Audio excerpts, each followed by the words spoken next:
guys. Happy Thursday. Happy Thursday. We're going to wait for a few minutes for a few people to come in. Oh, hey, we got Miss King and Sherry. Hey, guys. Hi. Hi. It's Thursday. It's a closer day to the weekend. Husband has been home all week on vacation, and it usually those weeks go so fast, right? This week has drug on forever and ever and ever. I'm not saying I'm ready for him to go back to work. That's not it. The thing is when he goes on vacation, he doesn't just lollygag on the couch all day. He does all the hard work things that need to be done around the place, around the house. And so it's not really a vacation for me. Oh. Anyway, I'm glad you're here, Miss King. I'm glad you're here. Have you guys voted in the poll yet? Have you voted in the poll yet? We have a poll in the chat, and I hope that you have voted.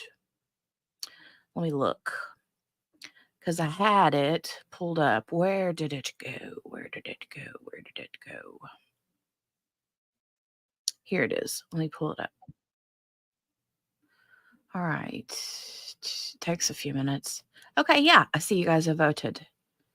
I see you voted. Yay! All right.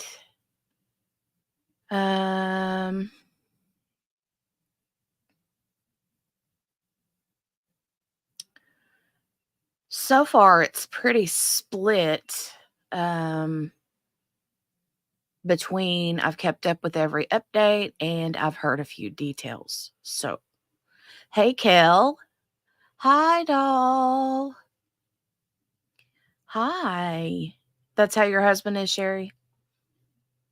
Wore you out on the 4th of July week. See? I don't understand it. Like, if I was on vacation for a week, I wouldn't do a thing. Nothing. But he's like, now's when it's time to do everything. He's cleaned out the garage. He's changed brake pads or something on his truck. He's painted stuff. He's cleaned up his little man cave. He's mowed the yard, cleaned the pool. I mean, he don't stop. He don't stop. And I'm just like, he makes me tired. And then literally by 2 p.m., he's like, I'm ready for bed. I'm like, no, God's wonder. And he chooses the week. Well, he didn't choose it. His work. It's not like an actual vacation. It is, but it's his work has like a shutdown this time of year, every year for 1 week. So anyway. And I'm like, ready for you to go back to work. But then he'll be at work for a week and then I'll wish that he was off for another week. So you know how it is. We always, want something different, right?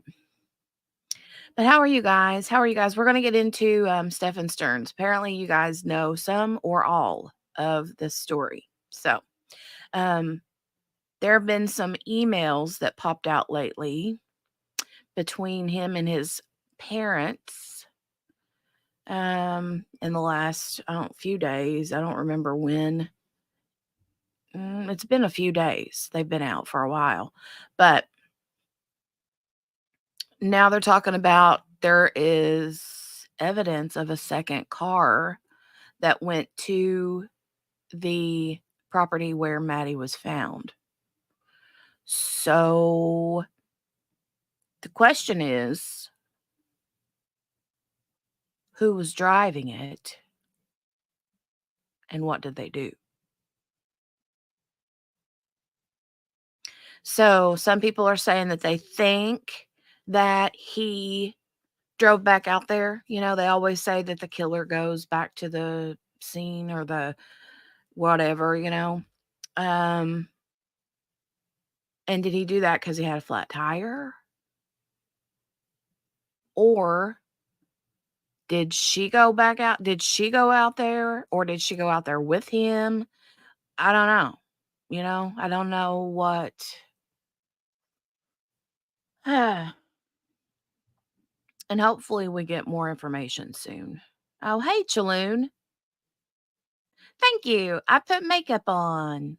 I did. I did. Thank you. Thank you. I appreciate that. All right. So, you guys know I love me some Vinnie Politan, right? But I want to know your thoughts because we're going to look at this video. We're going to look at bits and parts of this video that Vinnie Politan did a couple days ago. He was live earlier today, too. And I kind of want to see that later. And maybe just kind of see what he says regarding it. I'm interested to know what he thinks. I'm like, he's looking at Jenn like this, like, I got my eye on you. Right. All right. So, but let me know, Miss King, do you have words? Sherry, Kel, Chaloon, do any of you guys have words on this whole situation? What are your thoughts? And have you heard about this second car?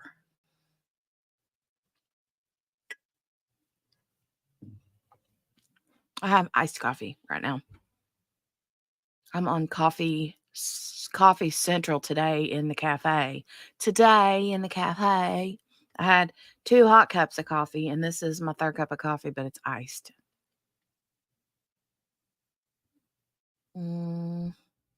Only from here did you hear that, Chaloon says.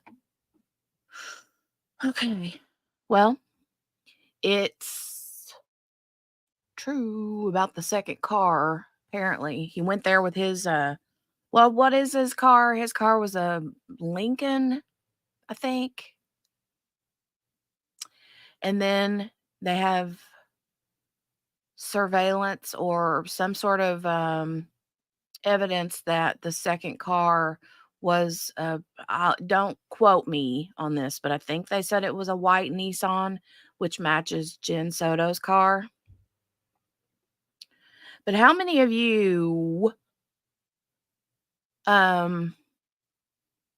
think that Jenn either knew or had something to do with it? Knew about it or had something to do with it? I'd love to know. Chaloon says, this is my news source for this type of stuff. Yay. I love that. I love it. Love it. Miss King says, I do not understand this mother. I'm not sure if she was actively involved, but definitely did not protect her daughter. There you go. Yeah. Chaloon says, oh, well, I hope not. I don't know enough. Sherry said, I think she knew about it.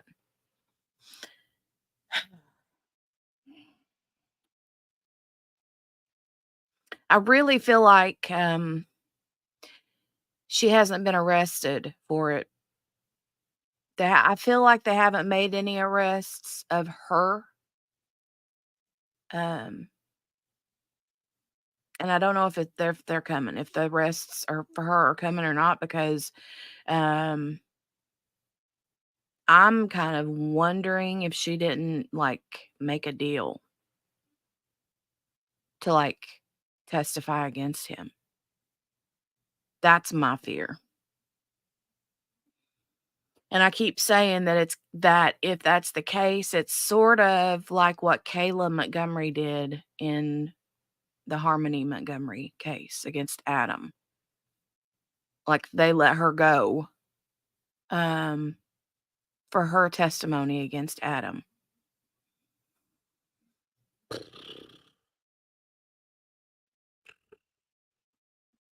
Right. All right. So I'm going to look a little bit at this. Let me see here. Let me see here.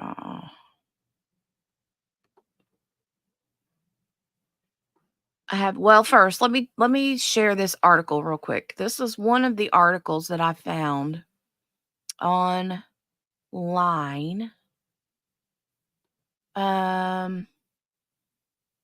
This was posted from wesh.com on July 12th. It says Osceola County, Florida. New evidence shows 2 cars drove to the place where the body of 13-year-old Madeline Soto was dumped in Osceola County. Both of those cars came from the apartment complex where the teen lived with her mom and the man accused of killing her. A memorial now sits on the side of Hickory Tree Road in St. Cloud, marking the place where Madeline's body was found nearly a week after she disappeared. We already knew that police believed her accused killer, Stephan Sterns, brought Madeline's body there on the day she went missing, but now we're learning that a second car connected to the man came to the same spot early the next morning. Margaret, hey, dear. Hi. Hi, Margaret.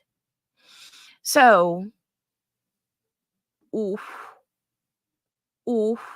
Do we think that the whole thing where the killer goes back to the scene of the crime, right? Which it's not the scene of the crime. The scene of the crime is, in my opinion, their apartment where they lived, and I think that he carried her out to his vehicle and drove her. First of all, he gallivanted through town with her. They have surveillance footage that shows she's already dead at this time when he's allegedly driving through town, and he says that that she was asleep. She was asleep. But they have other proof, apparently, of him in a parking garage or some sort of, I think they said it was a parking garage where he moves her body from, I think, the car, inside the car, to the trunk. Correct me if I'm wrong, Miss King. And then continues on out to wherever it is that they go, wherever he ends up taking her body. Okay. Chaloon says, welcome on in, Margaret. Come on in, come on in, come on in. Miss King says, I've thought that too. I'm really tired of these women getting let off the hook. There was also the little boy who was killed by the mom's boyfriend, and she made a deal. Who was that, Miss King? And you want my glasses? Aren't they cute? These are my favorite glasses. They're super cute. Super cute. I love them. They got their floral print. I love them a lot. I do. They're my favorite. But these are my cutesy glasses when I want to be cute. And then these are my, like, real glasses. I mean, not that these aren't real. I can see out of these, but these are not bifocals like these are. These are my normal, you know. I also have this pair of glasses too. These are cute. They're clear, but they got a floral print on them too. See? Hold on. I'm blind as a bat without glasses on. See? Aren't they cute? But I like my cat eyes one. My cat eyes one.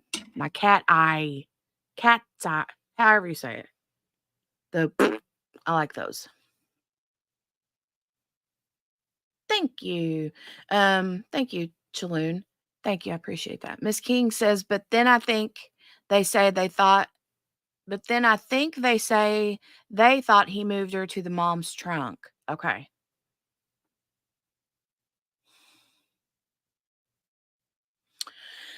I don't know. I can't remember. So many details. So many details. I mean, they came out with like a big, massive, like 900-page document dump. Um, with information. Margaret said in here, I was going to get Stephen Baldwin's glasses. I want these instead. I know these are much more pretty, right? I don't know. I don't know. All right. So let's get back to this article.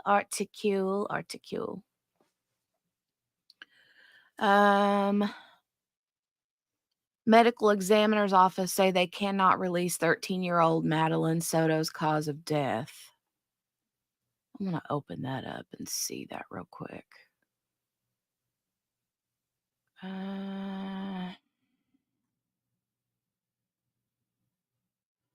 That was written in April. We might have to look at that here in a minute too. The newly released report is part of hundreds of pages of evidence against Sterns, set to be used when he goes on trial for his first-degree murder charge. And if I'm not mistaken, it's a capital murder charge, right? Capital murder. Plus like 60 charges of SA. Let's not forget that. Sicko. He's a sicko. According to the report, an officer used license plate readers and traffic cameras to track Stern's car from the Kissimmee apartment complex where he lives with Madeline's mom, who is also his girlfriend, to the remote road in Osceola County. The report now shows that a second car, a Nissan, made the same trip from the apartments to the Hickory Tree Road area after 3 a.m., the day after Madeline was first reported missing. Okay. So you guys remember, right? Let me know if you remember. Do you remember? There was that body cam footage that came out where and I'm thinking they said the actual time was like 7 or 9 p.m.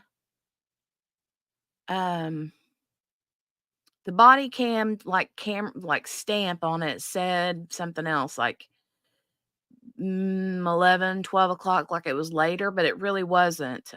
There was a mishap with the time on that body cam footage where the family calls the 911 call and the cops go to Jenn Soto's mom's business.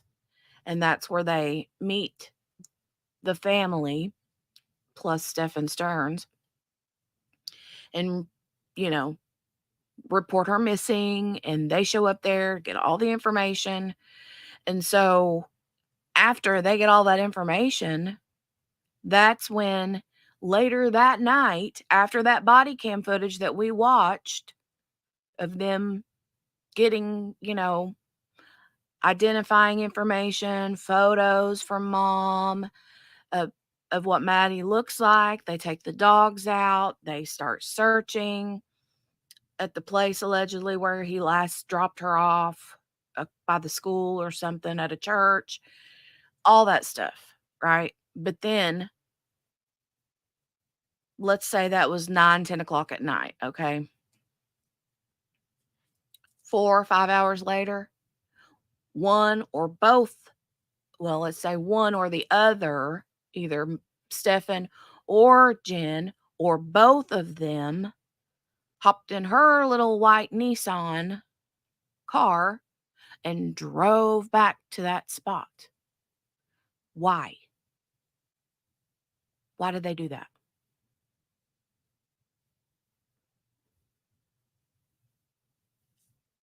I don't know.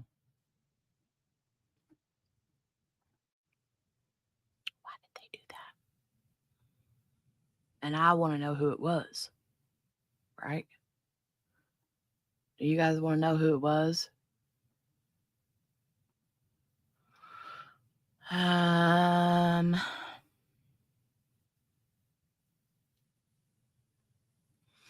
Here it says the records do not indicate who might have been driving the car, whether it was Stearns or someone else. Other documents previously obtained by WESH2 suggest the car belongs to Madeline's mom. The Nissan made another trip 2 days after Madeline disappeared, this time to the city of Northport in Sarasota County, which is where officials say Stern's parents live. That trip happened around 4 a.m. Okay, so that kind of makes me think it's Stephan. Yes, Chaloon in Florida. Kind of makes me think that's Stephan then, because the 4 a.m., 3 a.m., apparently that's when he likes to get out and drive to weird places. For now, Sterns is being held in jail with no bond for murder and 60 counts related to child SA. His trial was set to begin next week, but it was postponed until October. I think October 14.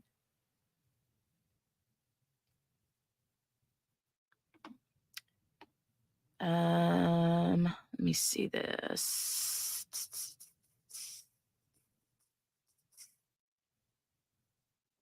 Oh, I would rather, let me find that video. On YouTube.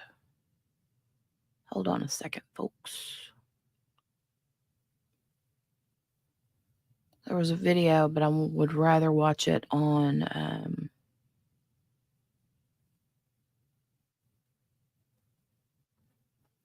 YouTube. Okay.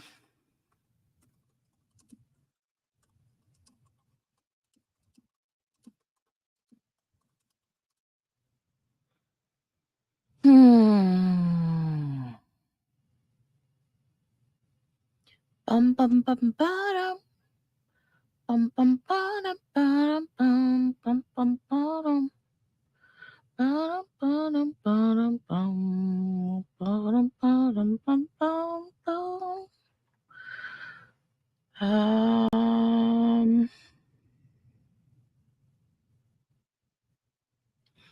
I want the actual footage though, and not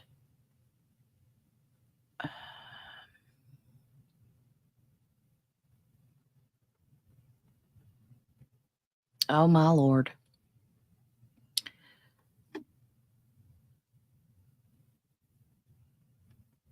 Good Lord. Have you guys seen this story about this mom who named Brandy Elliott that drowned her 7-year-old daughter because she wanted alone time? What? I swear, people are evil.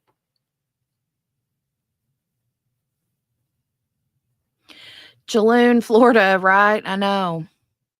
Crazy people in Florida, right? Oh, actually, crazy people are everywhere. I'm looking for this full. Um,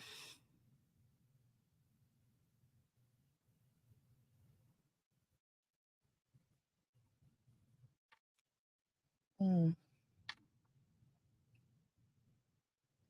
Dun, dun, dun, dun, dun. I love how you guys are so patient with me. Thank you.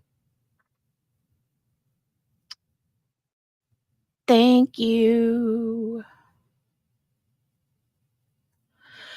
All right. Well, I can't find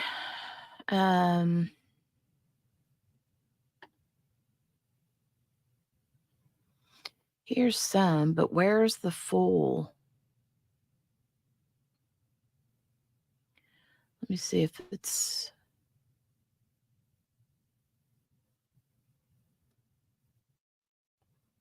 planning to share that, but might as well, right? Because we're here.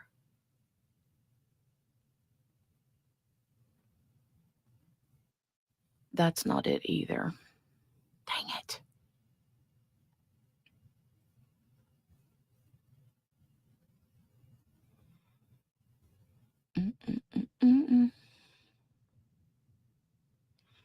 All right. Well, I'll play this one.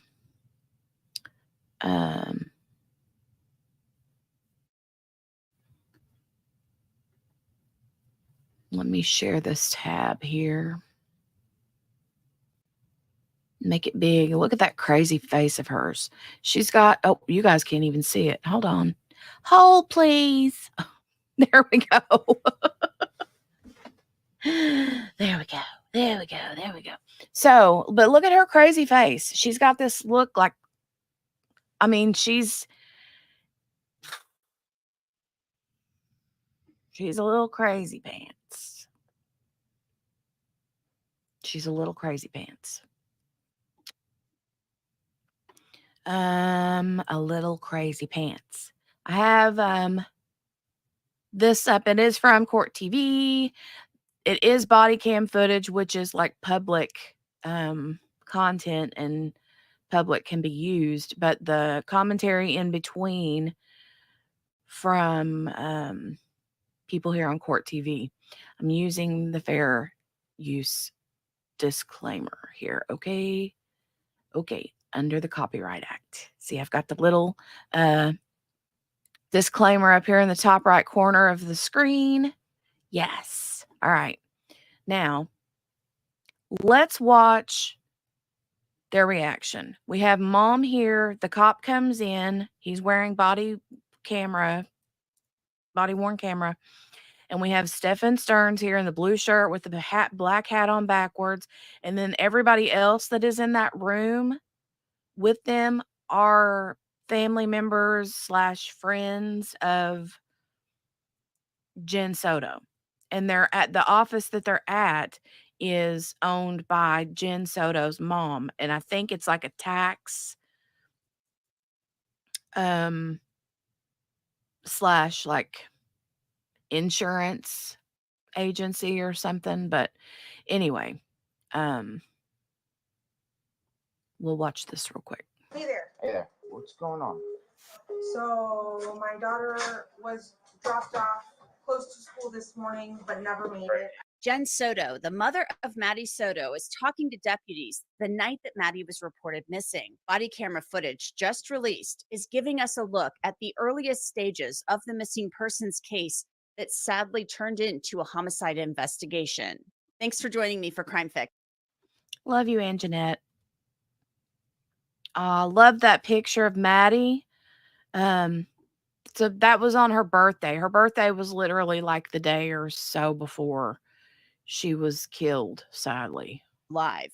Maybe she just ran off, but that really wasn't like Maddie. Sadly, Maddie's body was found days later, and the sometimes live-in boyfriend of Maddie's mom, Stephan Sterns, was arrested and charged with sex crimes related to Maddie. Ugh. Piece of crap.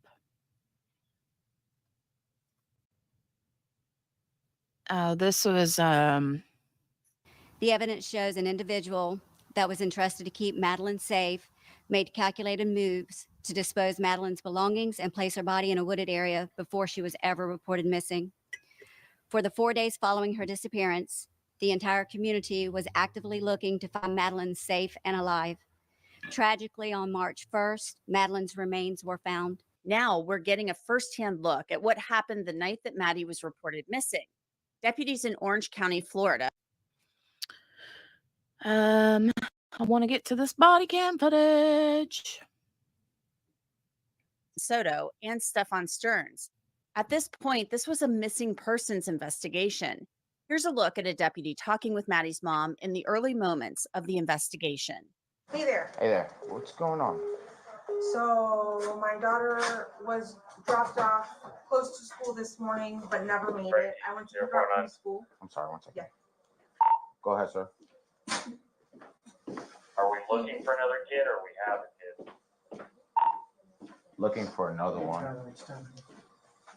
Another one. How bad is that? Looking for another kid? I mean, God almighty, how many kids do you guys have go missing every day? You know? Oof. That's scary to think about. Good. Alright, so people are still on the team, let's put that out in the hospital location. How old? 13. I just want to know what she knows at this moment in time. At this moment in time that she's looking at this police officer, she has fear in her eyes. Is she afraid because she don't know where her daughter is and what happened to her daughter? Or is she afraid she's fixing to get caught or that her boyfriend is fixing to get caught? That's what I want to know. I'm trying to get there right now. Absolutely. Okay. All right. So she was supposed to be dropped off at school, didn't make it to school. Didn't make it to school. I went to pick her up from school today, Okay. and she never came out. They announced it over the speaker, and I'm just like, maybe she walked here because sometimes she'll walk here to this office. Mm-hmm. I came here, nothing. I went back to the school, they were closed. I got an email from the school saying she was absent, but I also messaged her teacher, and he looked at her entire attendance today and saw that she was completely not at school today either. Okay. So she never made it. Okay. What's her name? Madeline. Madeline. Madeline. Last name? Soto. S-O-T-O. Soto. So you saw Jenn Soto there. I can't stand when because I've watched through this body cam footage so much. I can't stand whenever he answers questions that are meant for Jenn. I'm like, There saying that she got a notification from the school saying that Maddie didn't show up. Soto said she reached out to Maddie's teacher as well. There's been a lot of chatter online from people wondering what the school did or didn't do when Maddie didn't show up for school. Also, as Soto answered questions from the deputy, the conversation continued from there. What's the name of the signal aid? Madeline Soto, age 13. I'm trying to get a clothing description now. What was she last seen wearing? Washington County color 405. People hit my call 931 call. Green hoodie. Green hoodie. White Crocs. White Crocs. Either blue or black pants. I think black shorts. Black shorts. Yeah. Black shorts. Okay. Black shorts. and see, there's that's not what she was found in. She wasn't found in what they just described. It's not what she was wearing when they found her body.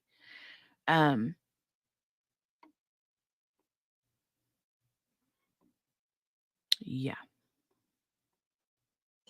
All right. Do you know if she has like friends in the area? She does, but she doesn't know where they live. She doesn't know where they live. Okay. I asked all of them. Okay.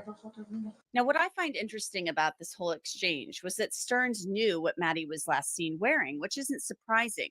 He had told law enforcement that he took Maddie to school that morning, but dropped her off at a church. He said Jenn Soto was at home sleeping at the time because she had started a new job working at night. The conversation continued. Is this like, did she like have any places that you guys know that she'll usually be at? Any friend's house? Any places that like she likes to hang out? Not typically. No. Not typically? No. Okay. Just give me 1 second. Let me see if I get some. Thank you. No problem. And what school she goes to? Hunters Creek Middle School. Hunters Creek Middle? All right, cool. 125.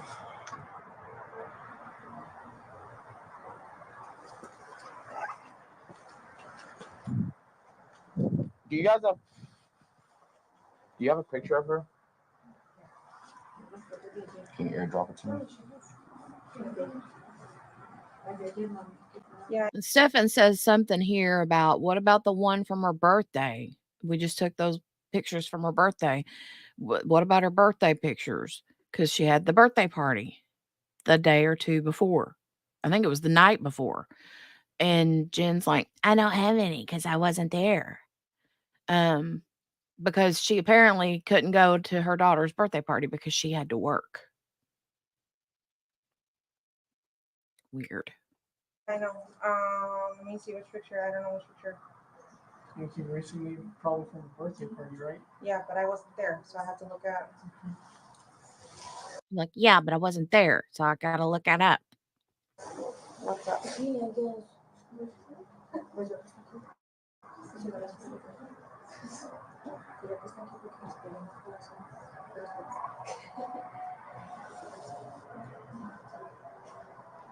Go ahead. That's what I'm about to grab right now. Yeah. All right, cool. Thank you. Right? Is this a good enough picture, or do you need a whole Yeah, body that's picture? Ah, ¿cómo así? How do I airdrop? I don't know how to do it. I got you. Crazy thing is, Chaloon, Okay, where's the phone? the crazy thing is, this is like right now. Okay, this is when they, report her missing. But then I don't know if it's later this night or when they do the like media interviews.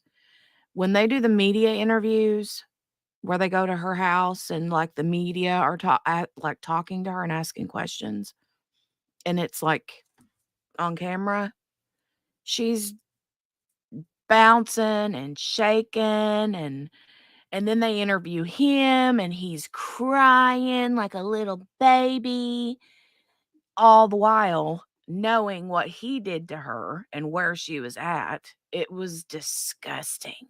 I would love to do all of that with you guys. I know that a lot of us have seen it, but I would love to go back and look at that again. I really would. I would really love to go back and watch those interviews. And then the behavior panel, they did they did a whole behavior analysis on Jenn Soto, and they did a whole behavior analysis on Stephan Sterns. That was pretty good, pretty epic. Yes, yes, yes. I'd love to watch that with you guys. We might have to do that. We might have to do a big, because see, if his trial still goes on in October, that means we've got 2 months to basically, prepare. So we have plenty of time, right?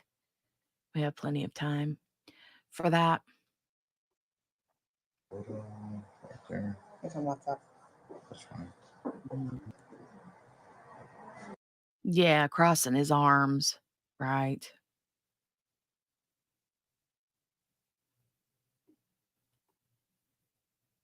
He tried to get an Oscar for that. He did, right? Ugh. Sherry saw that. Wasn't that disgusting? Him crying. Nicole, his trial's supposed to start October 14th. As long as it stays on course, that's when it's going to be.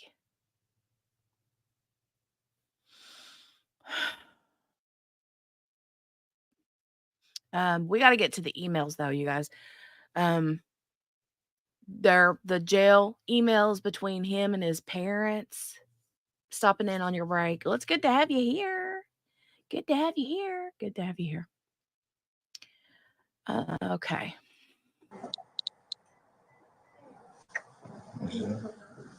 I saved it to my photos, so you could. You saved it to your photos? Yeah, we can just Perfect. go straight to the photos.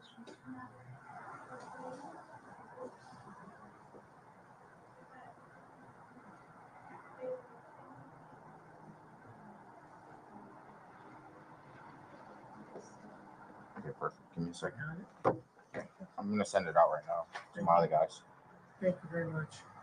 So Stearns thanked the deputy for his help in trying to find Maddie. Prosecutors and police now say that entire time, Stearns knew exactly where Maddie was because he killed her and ditched her body. That evening, deputies then went with Stearns to the area where he said he dropped her off. They here? Yeah, see, they have the body cam footage of all of this stuff too, where they go look with the dogs and all that. And of course, they don't find anything, right? Because that's not where he dropped her off. He didn't drop her off near the school. Liar.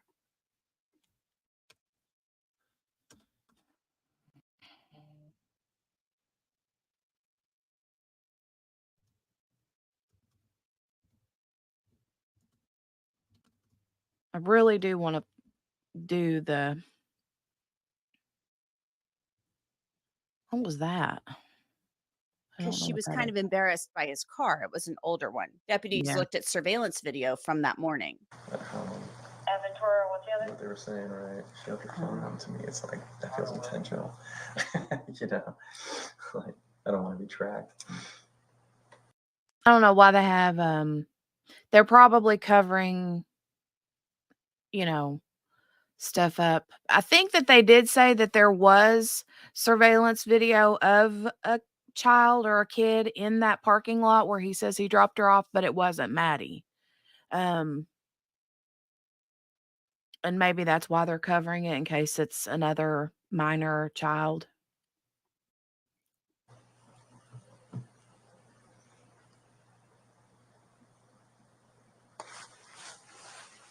And what time is it right now there? 8:55 already? Yeah, just about. No. Is it 55? Yeah, just about 8:55. So when does school start? Like 9:20? Yeah, like usually Olivia leaves here at around 9. She walks 9 to And they see her walk away from the church alone, but nobody picked her up. Alrighty, thank you guys. I got that on my video, so I'll get that to the detectives. Again, thank you. I'm just gonna put the school, the church as the place that she was last seen. Detectives might be out here, come talk to you guys. You might see a private number or like Orange County number. So that's probably one of them trying to contact you guys through the business line. All right. All right. Thank you guys again. Thank you so much. All right. I appreciate it. Thank you. All right. See you again. Decent. But like if I were to bet, it'd probably be that way. But see, at this part, they're still looking near the school and that church at this time. And little do they know, I think they said that the place where Stephan dropped Maddie's body was at, I think, like 17 to 20 miles away from there. It's nowhere near where they're looking right now. It's awful. Redacted under the law. There he is. This is where they have arrested him. Within days, Stearns was placed under arrest. He would later.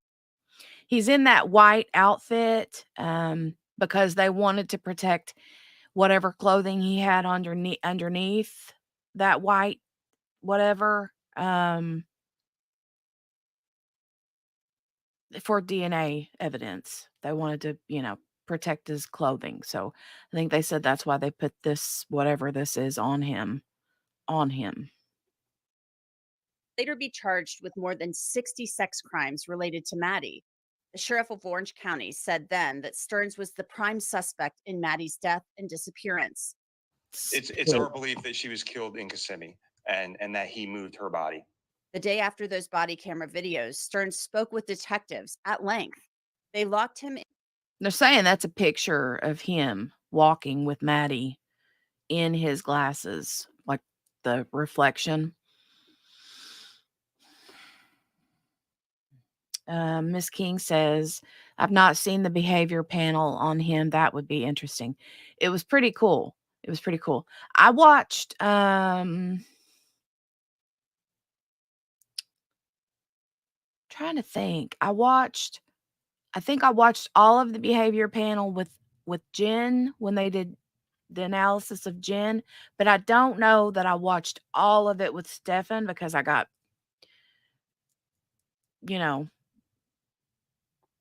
distracted by something else. But anyway,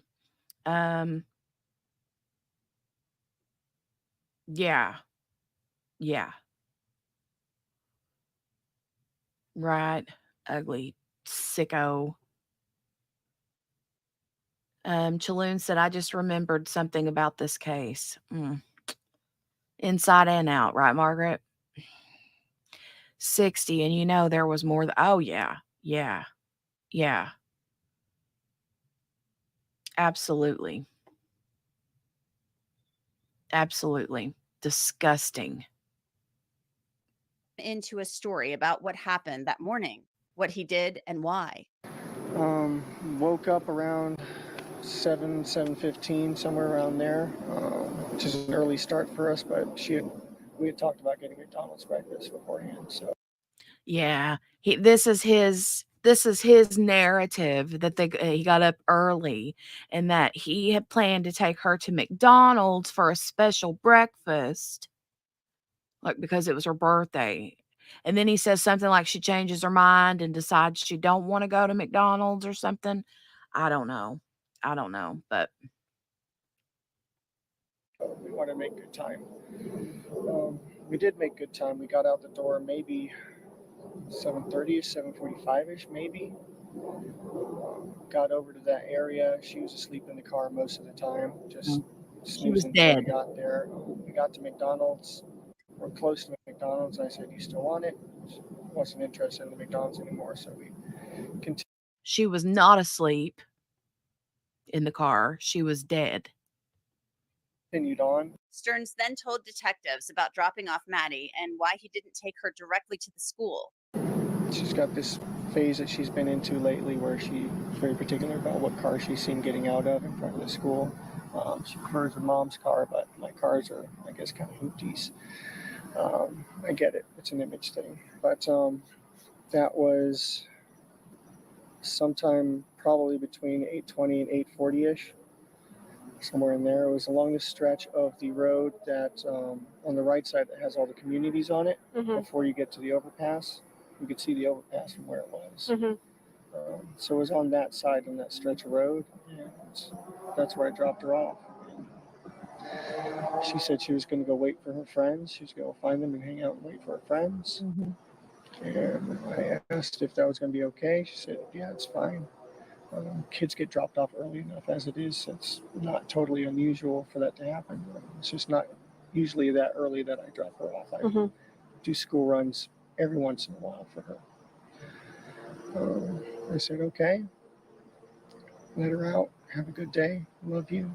Thanks. Love you too. And I turned around and was driving away and was watching her in my rearview mirror to make sure that she was going where she was supposed to go. And she was. Every bit of that is a lie. None of that happened. None of it. Moving in that direction, but she was rummaging around in her backpack or something. What I assumed was probably headphones or something like that. But I find out later that she forgot her phone here, so she may have been rummaging for her phone. And see all the details. Right, Chaloon, tons of useless info. Lies, he thinks he's a genius. He's given all these random details, trying to make it more believable, you know. But those of us that watch a lot of true crime and behavior analysis stuff know that when you give all those little teeny tiny random details, yeah. Yeah, convenient she forgot her phone, right? But they blame her for that. They say, oh, she forgets her phone often because she has ADHD. But she was still kind of making her way towards that direction, so it looked okay. Looked like any other day. And I just continued on. And remember the dog handler talking about Maddie's cell phone and how her parents likely had tracking on it? This is what Sterns told detectives about him and Maddie both not having their cell phones with them that morning. Oh, wait, he supposedly didn't have his phone either? Wonder why. Also, side note, he accidentally factory reset his whole phone. Accidentally. Okay. Is it normal for her to not have her phone? Unfortunately, she's severely ADHD, as am I and her mother. So it is not uncommon at all, and in fact, very, very usual thing for her to forget things. She'd forget her head if it wasn't screwed on. And we're forgetful about, writing her about that. We'll remind her, and then it will leave our mind, and she'll say okay, and then it will leave her mind. And is she on medication for this stuff? Normally, yes. She's been staying with her grandparents a lot this week while her mom was working. So she has not been getting her meds a whole lot. Okay. So she was really spacey. Where's mom working at? What changed in her hours that she needs all this thing? She's treating, so it's not a set schedule yet. Okay. The sheriff of Orange County said back when Sterns was first taken into custody in early March that he believed Maddie was dead when Sterns left the apartment complex with her that morning. Our detectives have determined that Madeline was never dropped off on the morning of February 26th near her school. Instead, we believe she was already dead at the time and that Stephan Sterns moved her body in the early morning hours on that day. We have video evidence that shows Stephan Sterns discarding items in a dumpster in that apartment complex in Kissimmee at 7:35 on Monday, February 26th. Remember, he says that he got up early, got an early start, like 7:30, 7:15, 7:30, whatever. He got a much earlier start than that.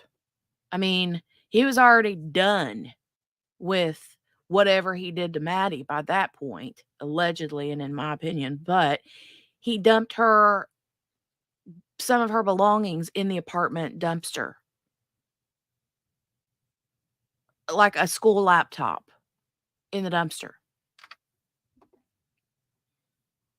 Detectives later recovered Madeline's backpack and her school-issued laptop from that dumpster. Sterns was charged with murdering Maddie in late April after a lengthy investigation. Remember, he also faces those sex crimes charges. Investigators said they found 1,700 images of sex acts in Sterns' Google Drive, some depicting sex acts with Maddie, some of them while she was asleep. We also told you here on Crime Fix last month that investigators asked Jenn Soto about their sleeping habits. She said that she, Sterns, and Maddie sometimes slept in the same bed, but there were times when Maddie and Sterns would sleep together in another bed so she could get better sleep because of her anxiety. Investigators said they showed photos of Sterns and Maddie engaged in sex acts. The document is redacted. Okay, so wait just a second. Yes. On the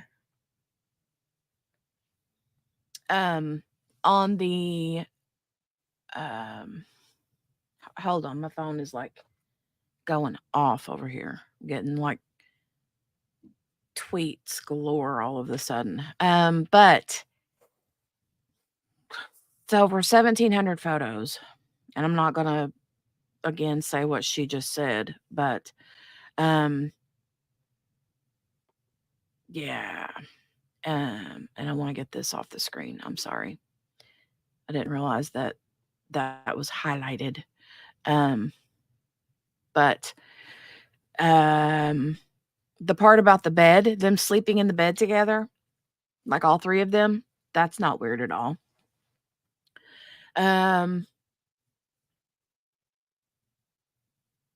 But then also the whole point of her and she specifically said, and I can't remember where this is documented at, but it's it's evidence, been proven, that she told Maddie to go for them two to go sleep in the bed and leave her in her own bed because she had a headache or needed a good night's sleep or something. I don't know. What? And I guess that was a very common thing. So one, she either trusted him way too much, or two, she knew and was okay with whatever was going on. absolutely garbage.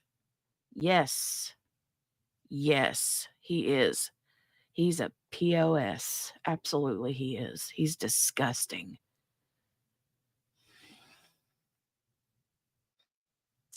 You think so, Margaret? I'm not. I'm leaning heavily in that direction because there's just too much weird too much weird stuff.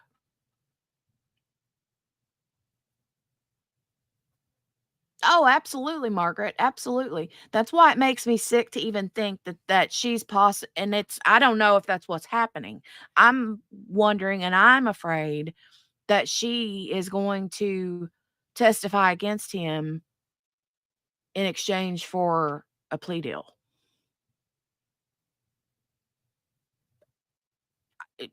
There have been no charges.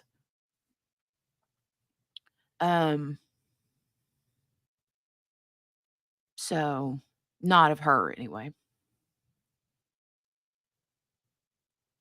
And I'm telling you, if that happens, if she gets off, she better I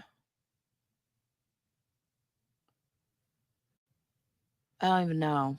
I don't even know. She needs to go somewhere, change her name, change the way she looks, change her everything because people will not be happy with that decision. Move to Mars, right? Huh. Definitely would be leaving the country if I was allowed to, you know. 1,700 images of sex acts in Sterns' Google Drive. Some depict. So they have this document here, and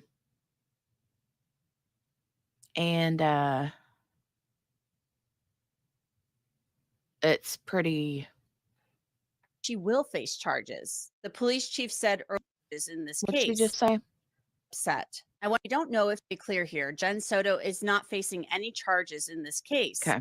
And we don't know if she will face charges. The police chief said earlier that they had interviewed Jenn Soto and she had cooperated. Meanwhile, records released by the state attorney quote some of what Sterns told investigators. Quote, Stephan stated that Maddie always needed human contact when going to sleep. Stephan referred to it as snuggling.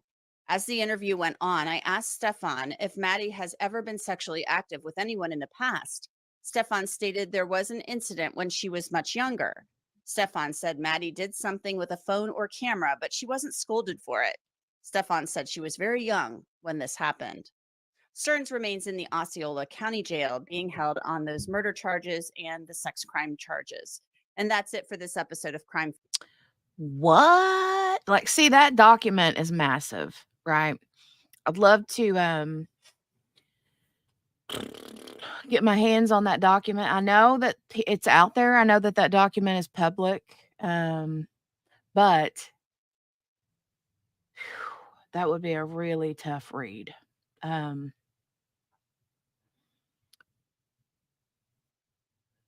For sure.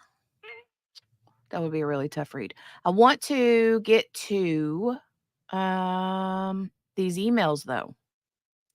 I want to get to these emails between him and his parents from jail. All right. So this is Vinnie Politan. Let's get over here to Vinnie Politan. Let me share this. Share. Share my screen. All right, share. Make bigger. All right. Put your hands in the air if you love Vinnie Politan.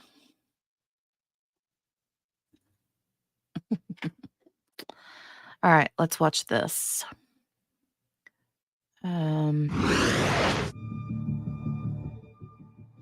Madeline Soto's 13th birthday party was on Sunday, February 25th. The party was at a relative's home and she was surrounded by family. But one person who wasn't there was her mother, Jenn Soto. She was working. Madeline's mother and father were not together, but there was a man living in their house, her mom's boyfriend, Stephan Sterns.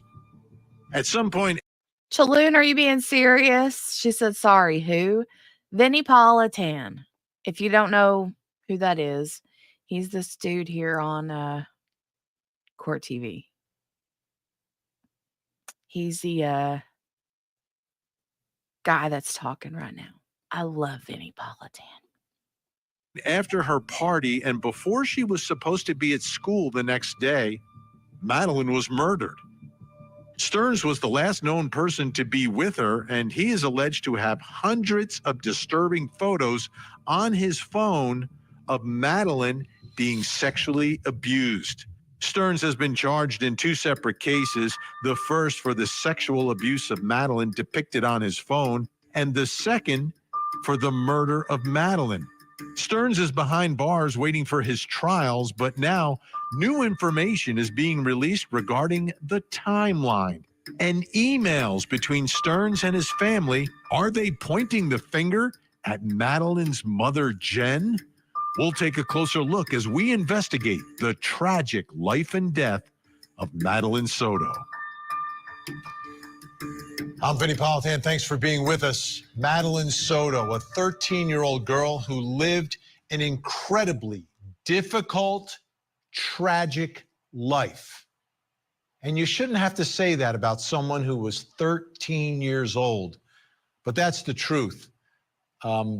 You look at these photos and you wonder how she was able to even smile, knowing what she's alleged to have gone through for years. So, okay, this dude has been with this mom. Stephan Sterns was with Jenn for several years. So he's had access to Madeline since she was like 7, 8, 9, something like that. Maybe even earlier.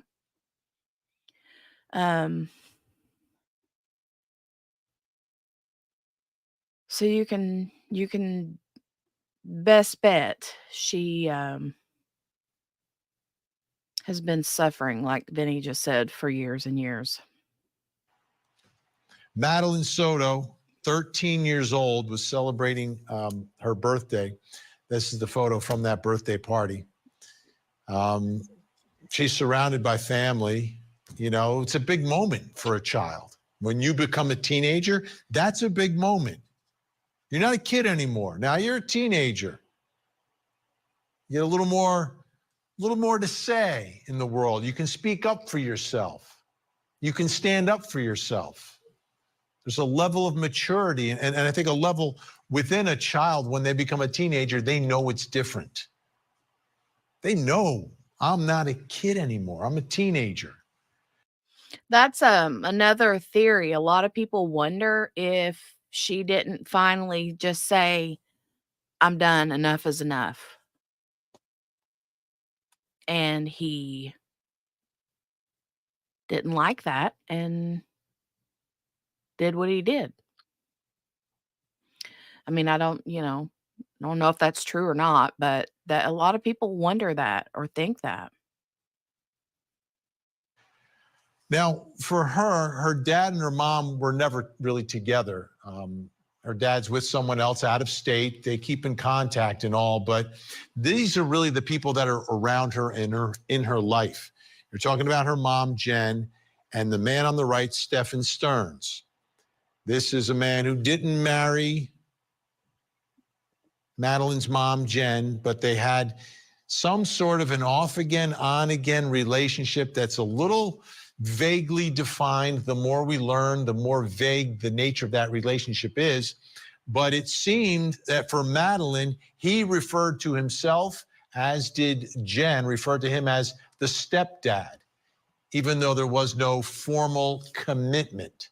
And these three are together. One thing you need to learn, though, or need to understand or remember, is that Jenn is on record, according to police, saying that there were nights where if she needed to sleep in or she had a headache, that Madeline's mother would send Madeline and Stephan off to sleep together, alone, together in another bedroom, away from mom.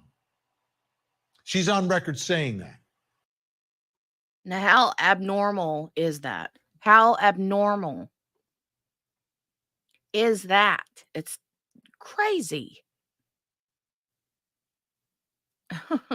Margaret. Yay. Yay.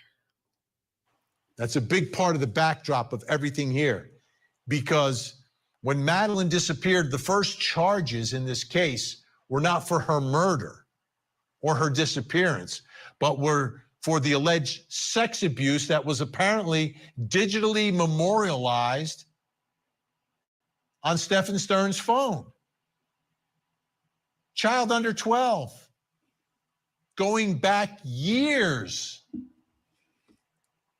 Horrific. And these images are kept. And the allegations are some of those images include Stephan Sterns. You see him, you hear him in videos. All right, I'm going to get to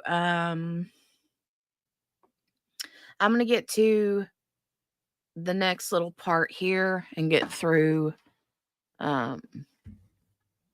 this like introduction, I guess, so to speak, of the story from Vinny. Margaret said, I've got my Stephen Baldwin glasses and my granny glasses. There you go. That's how we like it. We like to double up our glasses. Y'all know, you know. I'm telling you, it's a new fashion statement. That's what we do. Oh, here is a part of the interview. Well, check this out, you guys. Check this out. Whew. This is part of the interview I was telling you about that he did. Madeline and Jenn Soto gave interviews, including one to WFTV. Take a look, take a listen. This is not normal behavior. She's not the type that would just run off. We don't know where she could be. We're scared. We just want her home. We're desperate for any answers, anything that you could do to help. Did you see how she's bouncing there? Bouncing like. I get that you do that when you're like self-soothing. I get that. But I don't know. I'm here for it. Just please, if you see my daughter, just please bring her home.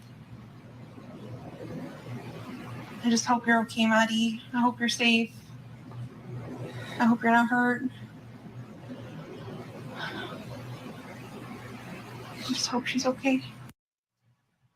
Now, Jenn Soto, Madeline's mother, has not been named as a suspect. She hasn't been arrested. She hasn't been charged with anything. We haven't heard any public statement from her since Madeline first disappeared and since her body's been recovered and her boyfriend's been charged with all this sex abuse and with the murder of Madeline. But now we're learning a little bit of what's happening on the other side. So Stephan Sterns locked up, right? Waiting for his trials. And he's communicating with family members, including emails with.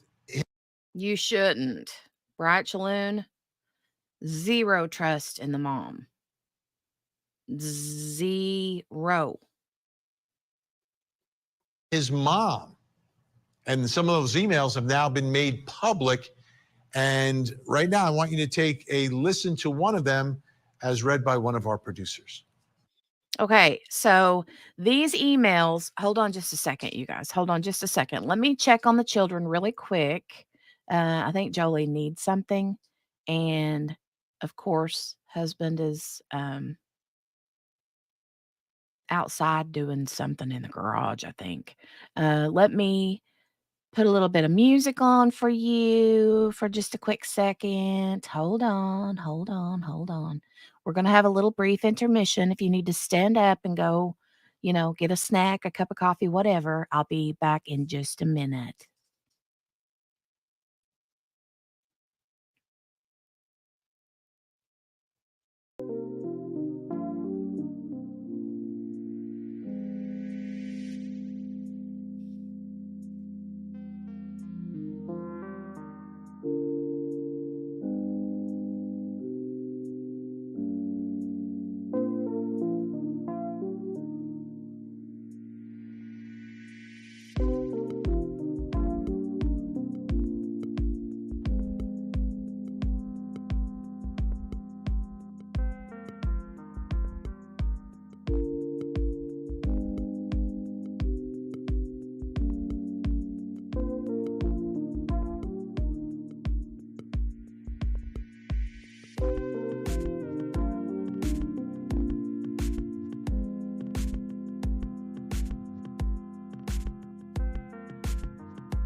All right, we're back. Sorry about that. All right, let me see what I missed. Right, Margaret? Mom! Chaloon said, I'd be more upset if my hamster went missing than this mum is about her 13-year-old, right? A whole crap ton lie. Miss King says, right, Chaloon, it doesn't seem normal or any way you would think a mother would act. Parts of this case kind of hits close to home for me, so I think I'm extra agitated. I'm sorry, Chaloon. I know it's tough. A lot of these cases are tough, right? And that is when I like to remind people that not every true crime story is for everybody, right? People have their limits. And if this is a limit, then I completely understand your need to not watch, right? I get that.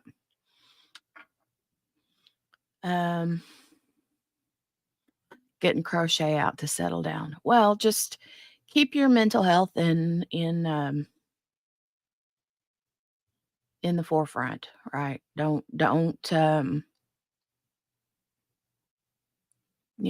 don't let these things get you in any kind of bad way, please. Yes, ma'am. Yes, yes, yes. Self-care always, always, always. You don't see the commissary and cannot order anything? Okay, what I was saying was let me back that up a minute. So there were these emails exchange that came out recently. Someone, I think it was the docket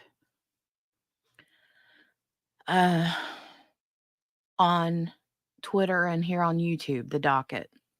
He, I think, filed a FOIA, I'm assuming is what happened, and got some of the jail records, right, that are available to the public if requested. And these are the emails that were sent between him and his mom and dad. Apparently, there were a lot of emails, but I'm sure that they're only going to discuss a couple that were the most important or most telling. But this one, what they did is they took, like he said, like Vinny said, they took a producer or someone there from their network, and that person reads the email as if it's narrated. So anyway, let's listen to this. It's pretty telling because she kind of blames Jenn. I'm just saying. You don't see the commissary and cannot order anything? I hope that gets resolved quickly. Do you remember your balance? Jail and prison are not meant to be comfortable. All part of the mental punishment, I guess. Stay positive. Talk with your attorneys. I keep thinking about how you would not ever rat out a friend. It really made me mad, and I felt like you valued them over us when you let them get away with stuff. Don't be doing that again. We all know was heavily involved in this, and I am disgusted that she is free and you are not when this is not all your fault. You need to think about yourself more and her less. She sure isn't thinking of you and how she can help you right now. That whole family is willing to stay quiet and let you take the fall for everything. When you do that, you're hurting us too. Please get out of your head over this and start talking with your attorneys. This stuff is serious, and you need to approach it as life and death, which it is. I think of the craziness lived through with various partners, not a stable life at all for a child. I do pray for and for you daily. I am thrilled that you are working out again and have a physical outlet for the stress. I hope you get your coffee and candy straightened out quickly. So far, I haven't seen a cancellation on Congo. Let us know as stuff filters down to you through the system. This origami book is just paperback, no paper, just patterns if I read it right. Well, I'm off to feed the curly ones now. Love, hugs, and prayers now and every day and night. Mom. Okay. So let me break some of that down. She was blaming Jenn in the redacted parts where it says redacted. She was talking about Jenn, where she says, I think of the craziness. I think of the craziness Maddie lived through with Jenn's various partners. I'm assuming. And then when she's talking about the coffee and candy straightened out, apparently because of the commissary issues, I don't know, he was running out of money and can't live without his coffee, apparently. I feel you there, bro, but I'm sorry about your luck. And then the cancellation on Congo. Apparently, he has a big, massive list of books that he has been sending to his mom and dad to buy for him from Amazon. And one of them is an origami book because he's been doing origami with his free time, apparently. Anyway, so a lot of the emails are that kind of stuff. Just random back and forth stuff. But this one here was very telling of Jenn and all that. He doesn't even deserve thrifted books, right? Right, Margaret? Origami. This, you jack wagon. Right? Right? I know. But he has all these books on his list. Like, I don't even know. Like, all these weird, I mean, they're not weird books, but some of them are weird considering he's the one reading them. I mean, what was one of them? Murder on the Orient Express or whatever. And a lot of like sci-fi and fiction, like Lord of the Rings and whatever. But it's just, I'm like, you know what? Somebody, when they're,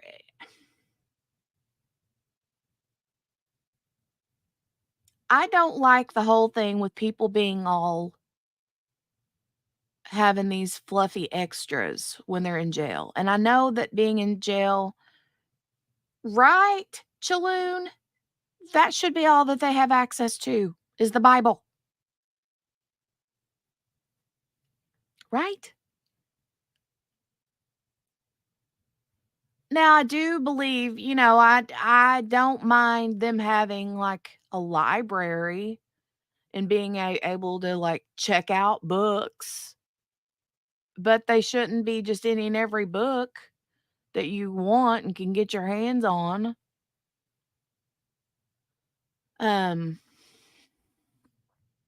That's just my opinion, okay? That's my opinion. I'm not saying it's end all be all, right? That's not how things work, but I just think that someone that did something to that beautiful little 13-year-old girl does not deserve to sit in a cell and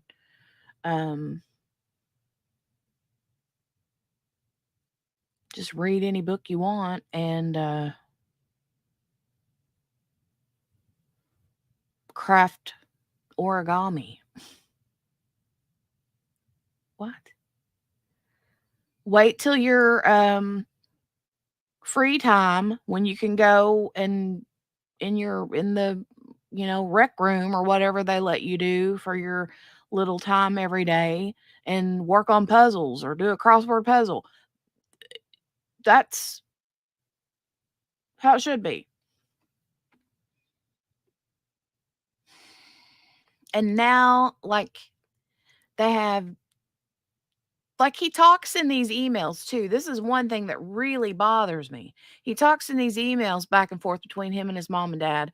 Not this one, but in a bunch of the other ones that you can find, where he's using a tablet.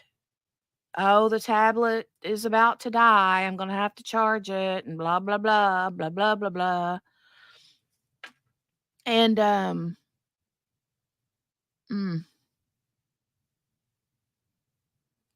I just think it's kooky.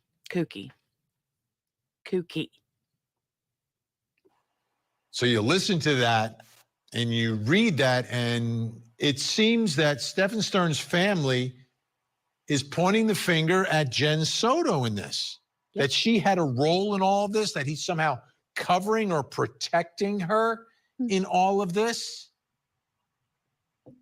Is that true? Or is this an email they sent knowing that everyone was going to see this email? I thought about that too. Let me bring in our special guest joining us tonight in Orlando, Florida, WFTV in. I thought about that too. My mind went there. Like, at first, my mind was like, there's the mom, trying to blame someone else for what her son did. Because she does say it's not all your fault. So she is acknowledging that he has some part in this, right?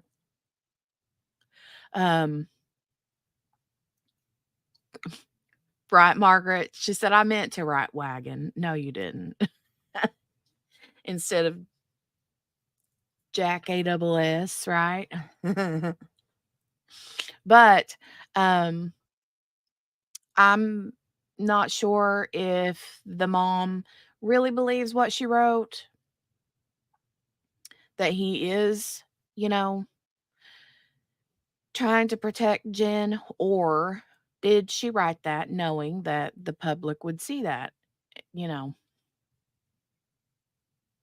Mm. Is she playing chess and not checkers? You know what I mean? The mom, that is. Investigative reporter Shannon Butler, and also joining us, true crime YouTuber Gray Hughes of Gray Hughes Investigates. Thank you both for joining us. I know you've both been all over this story as all this is breaking. Shannon, I'll begin with you. Your reaction to that email. What are you hearing, and what are the questions you have coming out of that?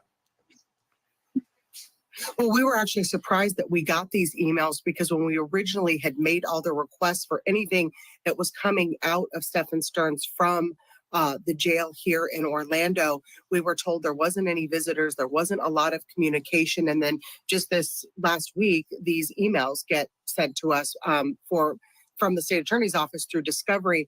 And I first looked at these emails, and the first thing that stood out was that was her pointing the finger at Jenn Soto. And we couldn't figure out, as reading those, because we haven't talked to his mother, of whether or not she knows something that we don't know yet, or this was just a parent saying she is as much to blame as anyone else. It's hard to tell if this is just a mother who doesn't like the girlfriend and doesn't like the situation, or if she knows more. Those are the questions we've been asking investigators all week. Like, what is happening here? What is it that you guys know? But they're keeping tight-lipped once again in this investigation. Yeah, you have to wonder if they read something like that and say, oh, okay, it looks like perhaps Stephan Sterns' mother knows something else about this investigation. I'm sure they would attempt to follow up on it. Gray Hughes, this could be, again, like Shannon said, parroting what he is explaining to them, or it could just be putting something out there to try to take the heat off of him. But what I thought was interesting is there was almost an admission that he's not the only one responsible. It wasn't like she's responsible, you're not. It's like, well, she has a role in all of this as well. Yeah, like don't go down alone is what it sounded like. At least it sounds like she's admitting that she knows he did something. Well, because it's pretty obvious to everybody. The way I look at this is where the first part where she says, I keep thinking about how you would not ever rat out your friends. It really made me mad. I think what she's trying to do is guilt him into telling them some story or something, because he hasn't told them anything. Because why would they need to use that phrase right there about, hey, you never ratted out your friends and it always made me angry? If he'd already told them something, she would just refer to that in the comment. So I think it means that they aren't aware. He has not told them anything yet. They're just hoping he does, because there's a lot of people out there that believe that Jennifer is involved in some way. So it's every time you talk about this story, you talk about this case, it always comes back to Jenn Soto And for me, it's what is going to be her role at the trial. Okay, Shannon Butler, Gray Hughes, staying with us. When we come back, we've got some more additional. So you have the whole situation with these people in the mix. You got the parents looking at Jenn. Is Stephan looking at Jenn at all? Like, well, she's partly to blame too. You know, I'm wondering if he's pointing fingers at Jenn, like to his attorneys, or what. The thing with Jenn is too, though, publicly, like nobody hears from her. Like you don't see her in the public. You don't hear about her. I don't know where she's at, what she's doing, nothing right now. But we'll find out sooner rather than later, I'm sure, especially if things start rocking and rolling before his trial starts in October, right? Additional details related to the movements. Stephan Sterns moved her body in the early morning hours on that day. At 8:19, we have evidence that shows Stephan Sterns returning to the complex, and Madeline was visible in that vehicle. We believe she was already dead at that time. The movements of the defendant, Stephan Sterns, the accused murderer and accused sex abuser of Madeline Soto, are really significant in putting this case together. And we've got more parts to this timeline we want to add tonight. But let's go back and remind you of what is alleged to have happened here. Begin February 25th, 11 p.m. Jenn states that she sees Madeline for the last time as she sends her and Stephan to bed. February 26th, 7:35 a.m. Sterns is spotted throwing away items at the dumpster.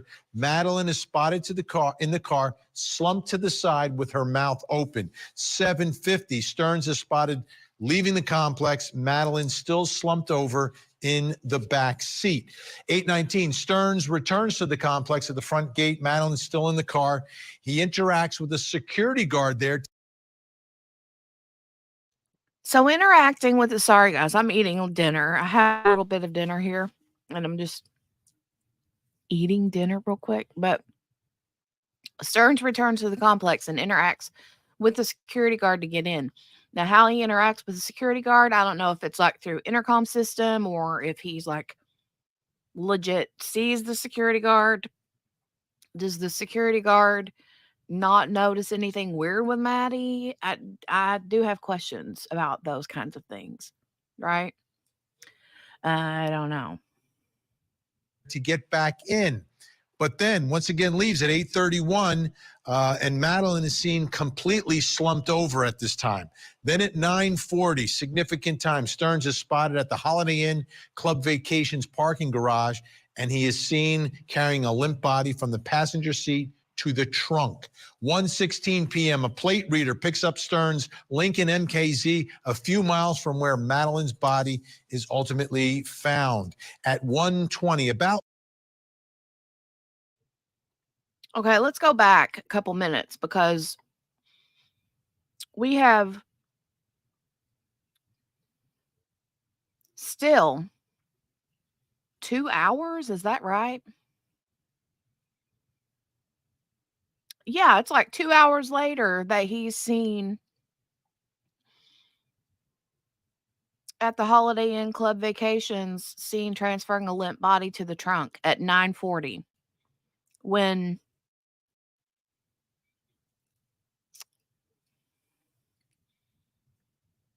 at 7:40, Madeline's in the car.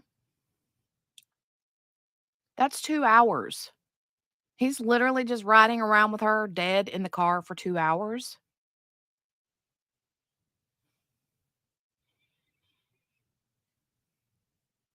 At minimum. Still slumped over in the back seat. 8:19, Sterns returns to the complex at the front gate. Madeline's still in the car. He interacts with a security guard there to get back in. But then once again leaves at 8:31, and Madeline is seen completely slumped over at this time.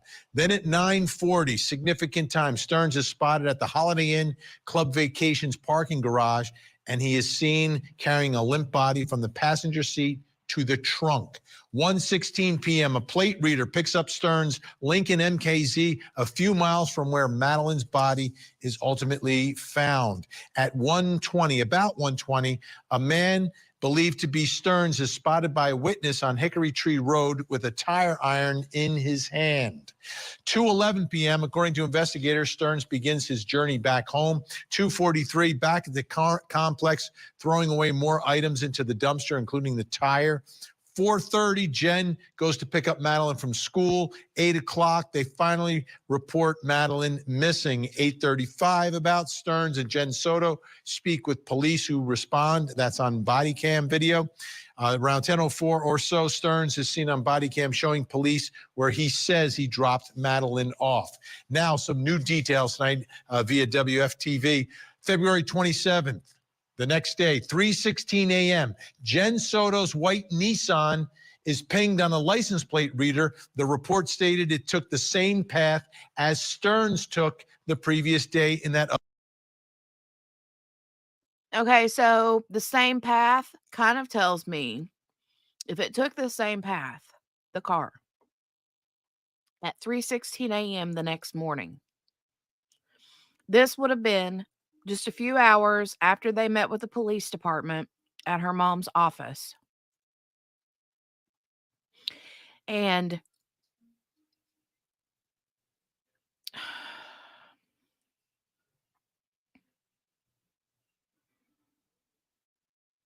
I don't know. I don't know what to think. If it what my brain is thinking, if it took the same path, then it would make sense for it to have been Stephan driving, but would Jenn have been with him? And if she was, why? Other car. 3:35 a.m., the vehicle enters the dump site of Madeline's body. 4:09, the license plate is pinged again on the way back. And at 4:30 a.m., that white Nissan arrives back at the complex. Why is all this significant? Don't forget Stephan Sterns' interview. They were asking very specific questions about what he was doing. Take a listen in light of what we've now learned. Did you and your wife, when you guys were looking for where did you guys look? Me and her stayed local. It was all the rest of the family that mobilized and was beating the bushes. And Did you guys drive together or separate? I don't think we drove anywhere when we were looking. You didn't drive anywhere? Not that I recall. Did you guys go anywhere last night? Was that media? Maybe. I think Fox 35 or something was coming. If it is, let me tell him to take it. Okay. I don't recall. He says, I don't recall going anywhere. Really, buddy? Really? You have to ask her if we went anywhere. I don't recall. I was so zonked out on Ativan at that point. Okay. She said it was a wreck. Whatever. Shannon Butler, Gray Hughes, still with us. This is really interesting, Shannon, really interesting, because as we get more information, you can see how things are pieced together. This guy's just not telling the truth. Yeah, we didn't see this one coming, Vinny. I mean, I've talked to investigators through this entire process, and nobody had mentioned that a car had gone back to that scene. But as you can imagine, the question I get since this came out from everyone is, was anyone else in that car with Stephan Sterns? And we just don't know the answer to that. We don't know why it was done. I mean, we can guess, right? But we don't know who was in that car and who knew what and who knew where the body was. So there are a lot of questions about that drive. It is clear now when you listen to that interview, how you just don't believe anything he has to say. He doesn't remember he got in the car. He doesn't remember she doesn't remember if they were together. Now when you start and you really don't believe anything he had to say. I mean, these early interviews, were very, very easy for investigators to start putting some of this together to try to put him behind bars. Gray, what did you start to piece together and think about as this new information is revealed? Well, in the previous set of documents, it actually mentioned how he took off at, 3 in the morning ish, around that time. And it made me wonder if he went out to the crime scene, but I thought, man, that'd be the dumbest thing I've ever heard. But he actually did do that. And when he did it on this time, he got to that intersection at 3:35 that you're mentioning, but it takes 11 minutes from there to get to the crime scene. So he actually gets to the crime scene at about 3:46, and then he's back up to that spot again at 4:09, and again another 11 minutes. So he's only at the crime scene at this early morning hour for maybe 10 or 12 minutes. And that's because at this time he doesn't have a flat tire. The previous time it took him, he was. Okay, so if he was only at the drop site for 10 to 12 minutes, what would he do? What did he do for 10 to 12 minutes? And I don't know what he would do for 10 to 12 minutes. I mean, it makes me wonder if there was something found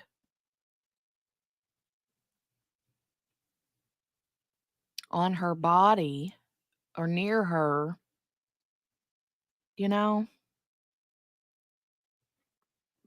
or is it a situation where he's just going back to see, if she's still there? You know what I mean? I don't know. Weird. Very weird. At the crime scene much longer, but he also had to take her body into the tree line there. But we don't know what he was doing this time. What is interesting, however, is that in the documents it mentions how the dog, one of the scent dogs, scented on Stephan Sterns or the Jenn's vehicle in the trunk. So was he doing something where he was about to take her again and then change his mind, and that's how the dog scented Madeline in the actual trunk of Jenn's car? I mean, it's pretty fascinating. What the heck is he doing there? Shannon, let's get back to Jenn Soto. And I ask you this question a lot, but what's her status now? Has still no public statement through a lawyer or through anyone, through the family, from Jenn about all of these developments? You and everybody else, Vinny, I don't get any more question than that one. What's going to happen to Jenn Soto? We have not heard from her. Really, the last time I had any kind of check-in and knew that she was at her family's house was when they transferred some of those ashes to Madeline Soto's dad. That was the last time anyone that I know of has actually laid eyes on her and spoken to her. We have not heard from her. We have not heard from an attorney. Investigators have not said anything about what their next move may or may not be with Jenn Soto. It is very, very strange, but there is still a public here that believes that something should be done when it comes to Madeline Soto's mother. And every time something new comes out, it just fuels those flames even more. But investigators, just at least at this point, just aren't budging on Jenn Soto. There you go, talking about where she is, what she's been doing. Nobody's seen her, nobody's heard from her. Her lawyers aren't talking. It just makes you wonder, right? Makes you wonder.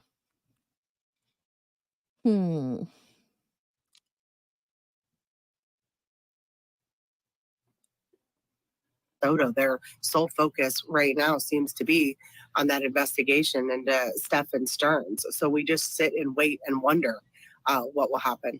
Yeah, we only have about 15 seconds here, Greg. What's a lingering question that you still have tonight? I want to actually know what he did when he drove back out there at 3 in the morning. because we don't know what he did, but he went Me there too, for buddy. a particular reason. It's pretty, I guess that would be something we need to know. We need to know. Shannon Butler, great news. Thanks so much. When we come back, We we're going need to talk to about the know. trial. We need to know.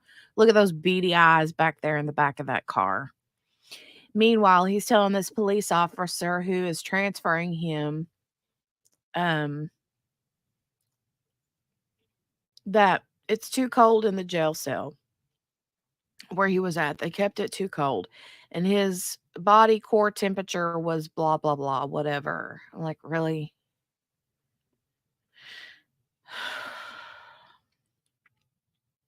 He's a wine bag.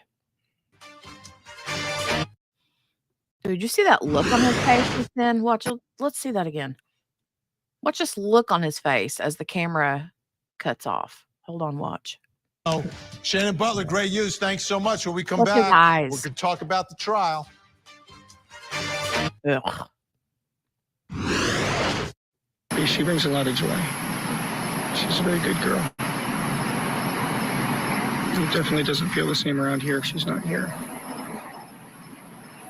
God, he's such a piece of crap. He is such a piece of crap. She was so happy too. Yeah. She was looking forward to my visit here. She was looking forward to us all being together. She was just happy. She was just very happy.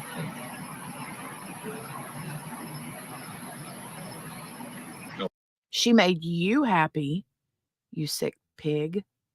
I loved her like she was my own. That's not what you do with your own daughter. Mm-mm-mm. It's just not. She was not happy. It is documented that Madeline Soto told a friend when she turned 13 she wanted to go live in the woods. Why do you think that is? Why do you think that is? To get away from this. So there was a trial date that had been set in the case. Now there's two cases against Stephan Sterns. There's the sex abuse for all the images that are found on the phone. The images themselves, he's been charged with that, possession of those images, but also for the conduct that's depicted in those images, video and stills. There's a trial for that, and then there's a trial for the murder. The murder is a death penalty case, and we believe that the sex abuse will go first because that will be used as one of the reasons to put him on death row if you get a conviction in the murder case as well. Not yet, Now, Carrie. something else. He keeps having hearings and he keeps waiving his appearance. And it's been delayed now. The next hearing is scheduled for October 14th. This will be a status hearing for both cases, both trials. That's the date that's been set. And we really haven't seen Stephan Sterns other than the one time. Okay, wait. I thought that the trial was scheduled for October the 14th, so I must have missed something.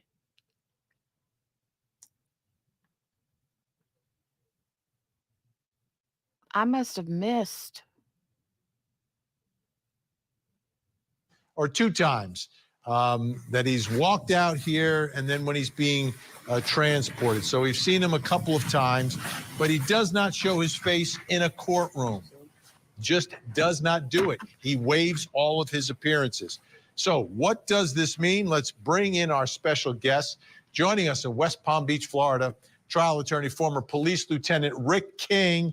Also joining us, former sex crimes prosecutor, now on the other side a little bit, attorney Ken Ralph is with us. And I have to reveal to the crowd, Ken, that you and I worked together.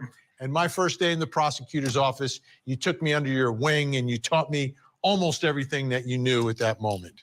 So I thank nothing you. about being on TV, Vinny.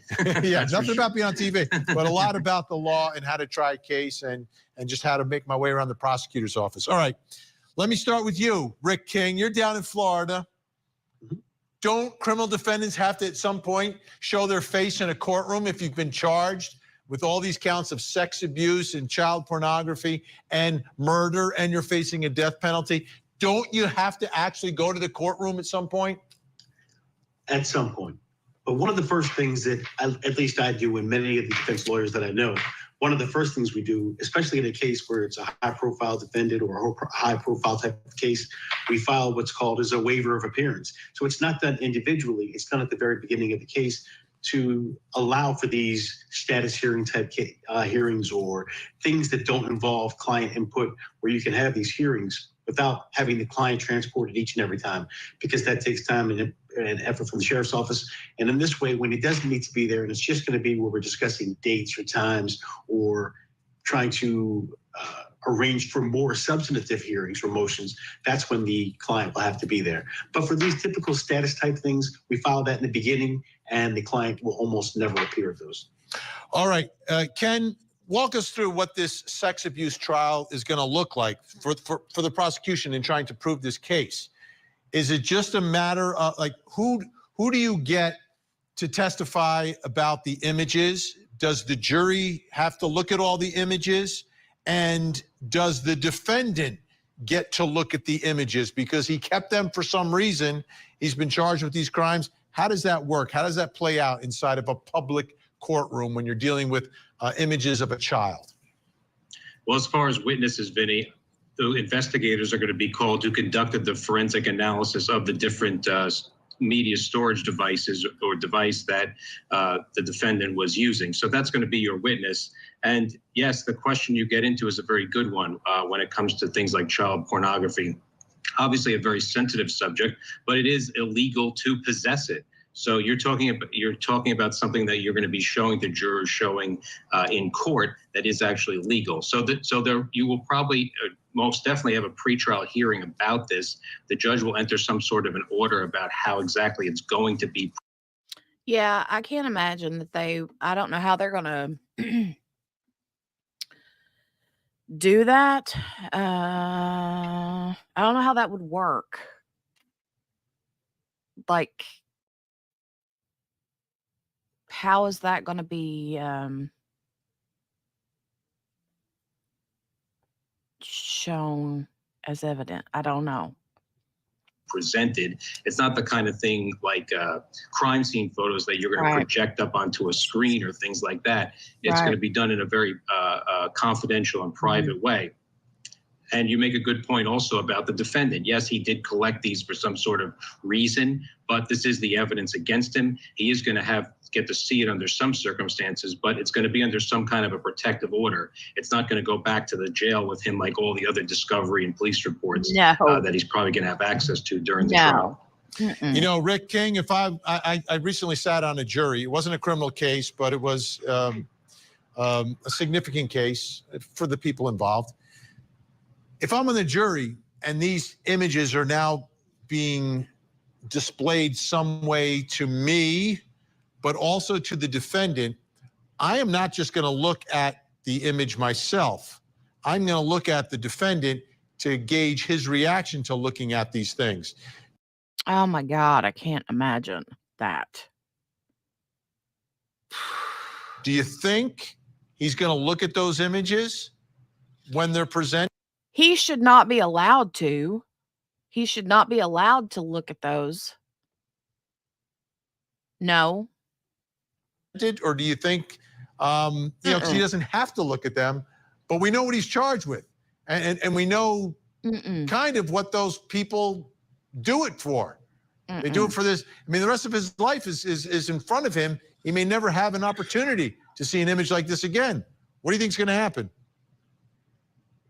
I'm gonna say that his criminal defense attorneys are gonna prep him for just that moment, and most likely they're gonna tell him, don't even look at them. Look ahead, stay straight, remain focused, and you don't want to look at them because you don't want. I don't think he would be able to control himself to not look at them. I don't think he could do that.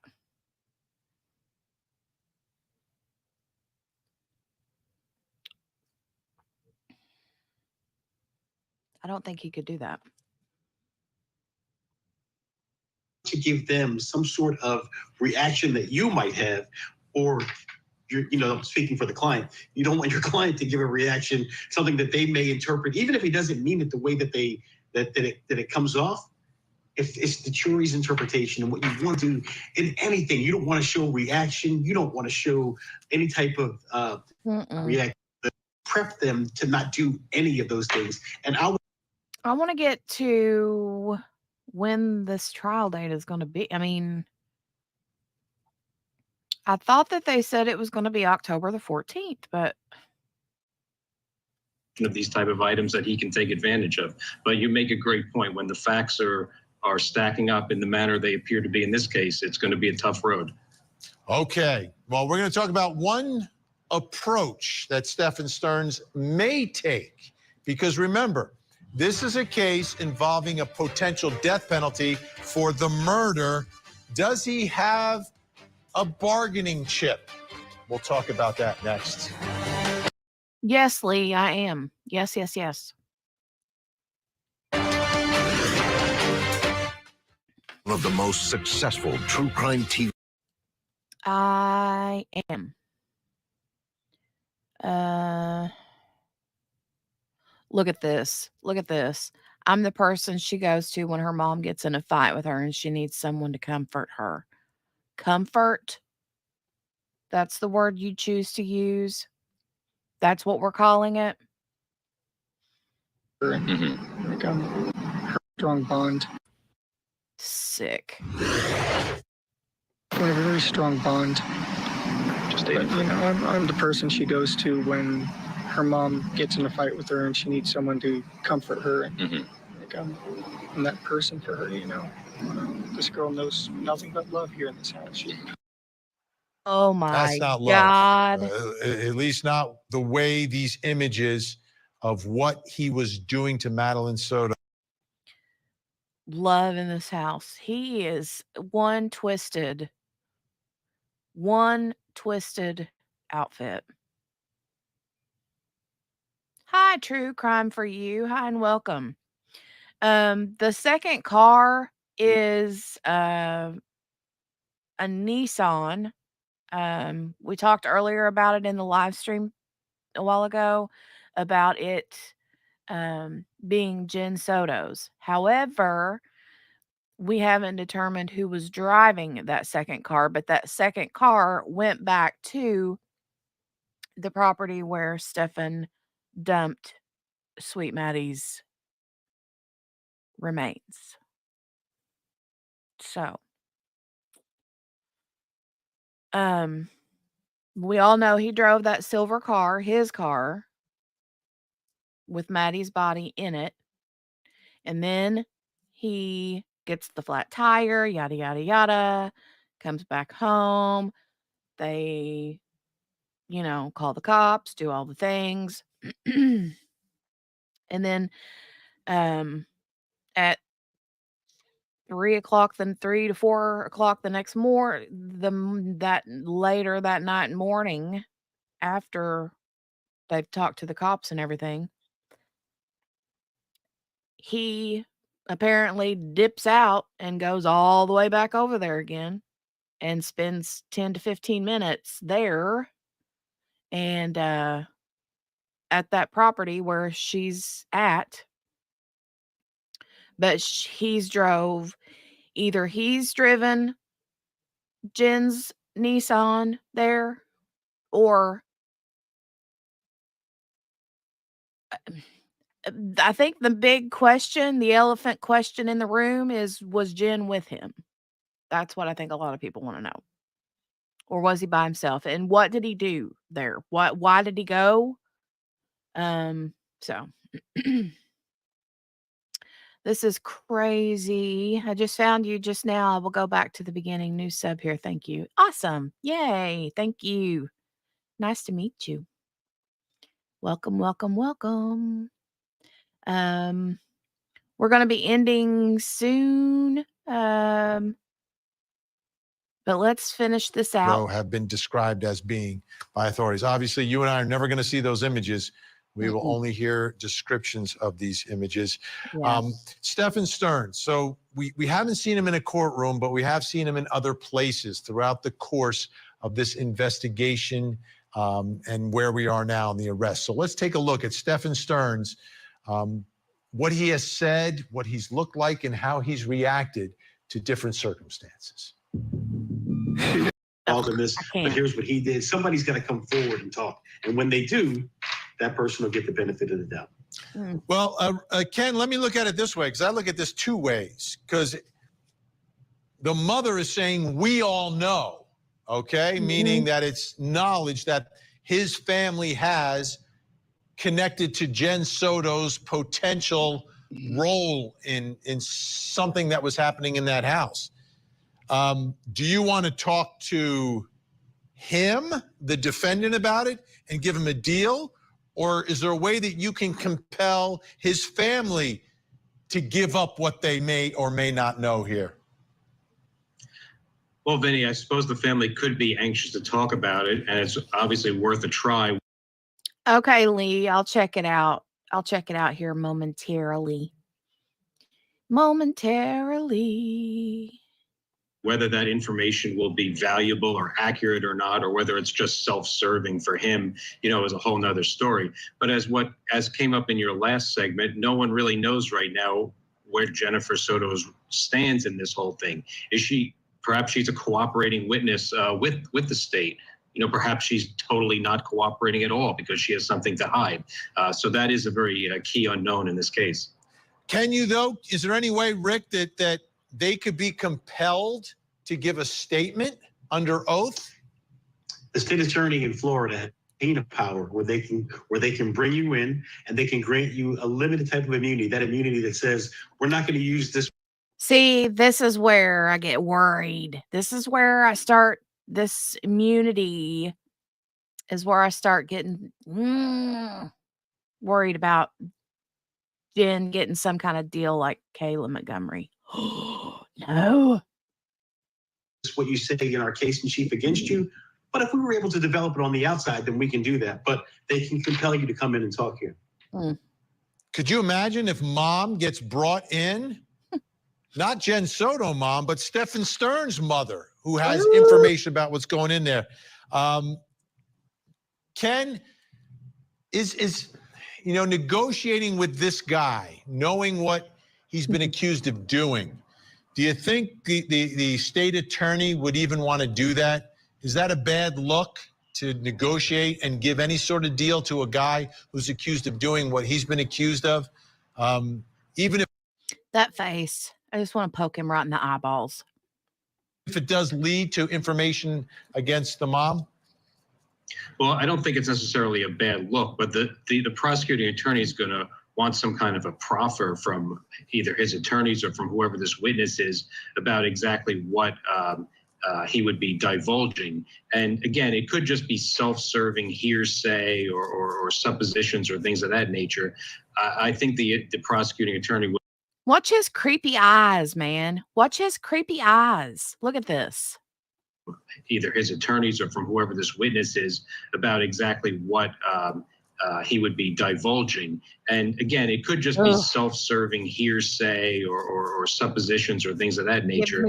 I think the prosecuting attorney would want something very solid and very concrete before they made any kind of deal to benefit him in this situation with the kind of evidence they have and with the serious nature of these charges.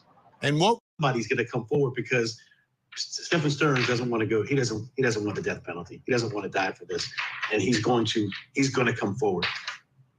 I want you to take a look. Nasty business has reached its end. When he says come home in a death penalty case, Rick, what do you think he means? On his phone. So this is a case where the pretrial evidently did a factory reset on it. So I don't know. Yeah, the whole factory reset on his phone, right? All right, you guys.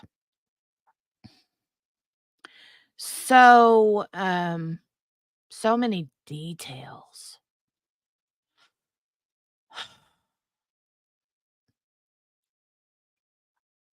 I've really been wanting to talk about this case with you guys for so long now. I know we've kind of chit-chatted about it here and there, but not really like diving into it. Would you guys be interested in like doing a like a few days long deep dive of going back to the very beginning and like looking at it all the way through. I do need to find out for sure though when his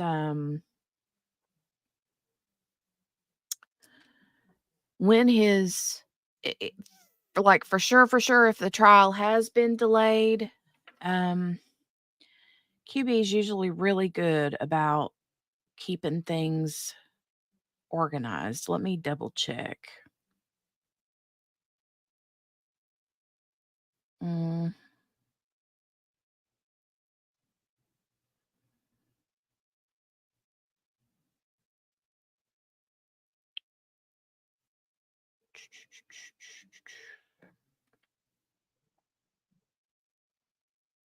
Hmm. Hmm.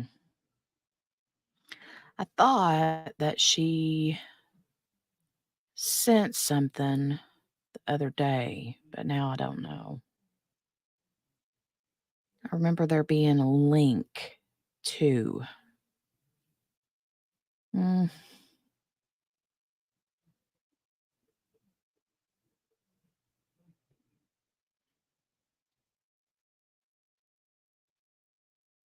I can't remember. We'll have to talk about it. But yeah, I really have been wanting to deep dive it. It's just a difficult case, I know, because of what, involving another child and um all that stuff. Um Sherry said, QB, I love you. We're missing some peeps tonight. I know, right? We are. But it's because it's late, right? We've been doing these later streams at night this week. Maybe I can try to get on a little earlier tomorrow. We'll see. But you're interested in doing a deep dive? What I would love to do is start at the beginning and watch some of the interviews, watch the behavior panel again,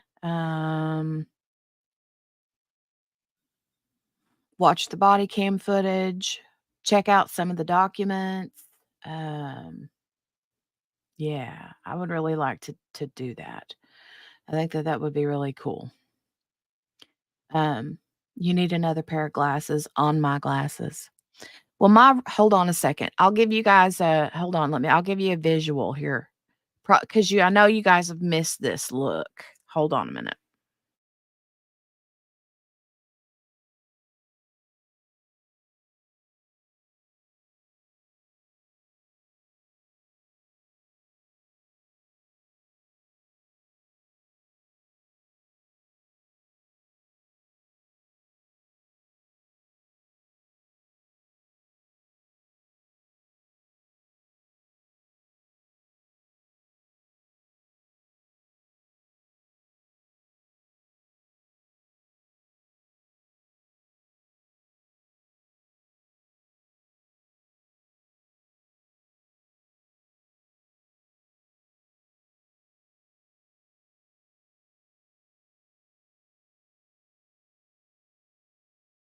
There you go. Have you missed me? Have you missed me? Hmm? Glasses on top of glasses. Have you missed me? It is what it is, right? It works. Don't knock it till you try it. That's what I always say. Don't knock it till you try it. It totally works. It totally works. I know. All right, you guys, I'm going to scooch out of here. I got some more stuff I got to get done tonight. But we'll be back tomorrow, hopefully a little earlier. I'll try my best to get in here earlier tomorrow. It depends on what husband's doing. So yeah, I'll try to get in here earlier tomorrow, and we will, I don't know. I might, you guys, I need some, I've been posting these videos before I go live. Like when I create the stream, I'll take it and share it to my YouTube community page, my YouTube community tab. But they're not getting any traction. I think it's because I don't regularly post in the community tab. So their YouTube isn't pushing those community tab posts out to you guys. But I would love to get some ideas, from you all. But yeah, that's kind of where I'm at. Let me stop sharing this. Nope, hit the wrong button. Wrong button, Jenny. Wrong button. Sherry's. Oh, you forget. I know, right? But see, usually it should, if it was doing what it's supposed to do, the community tab, it would automatically put the posts in your news feed or in your feed. So you don't have to actually go. It should show up as you're scrolling through your YouTube stuff, right? But because I don't do it regularly, then it doesn't push my posts out to you guys. So I need to get better about posting things in there. I'm just not great at remembering to do that. So I need to work on that. But anyway, yeah, I'm going to try to be better at that. And but anyway, I'm going to scooch on out of here, but we'll plan on doing the Stephan Sterns, Maddie Soto, God love her little heart.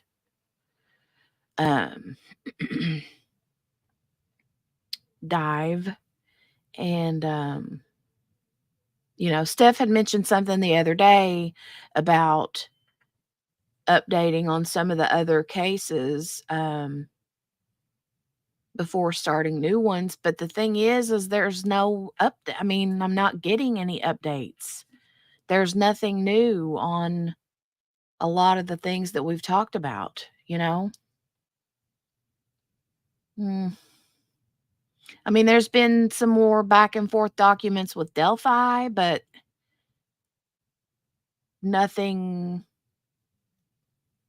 mind-blowingly update worthy, I guess. Nothing new with Sebastian Rogers. I mean, I keep my ears and my eyes peeled on that case, and there's been nothing. Caleb Harris's body was found. It was found quite a few days ago, but I think that they knew it was him. They just hadn't confirmed it yet, and I think that was confirmed recently. But yeah, there's not a lot of updates, which they say no news is good news, right? So anyway, but I'm keeping tabs on all of these stories that we've been looking at and checking into, and so, but I'm gonna go ahead and go though. I got to get out of here. I got to get some stuff done because I have to be back at 9, and yeah. But I'll see you guys back tomorrow. Please thumbs up. Give a thumbs up on this video. Okay. I would love it if you did. If you've stumbled upon here and you're new and you like us over here, we invite you to stay and subscribe, ring the bell to get all the notifications. Love you, Kel. I'm glad you're still here, ma'am. And yeah, we'll see you back tomorrow. All right. I love you guys. Have a good night. Bye.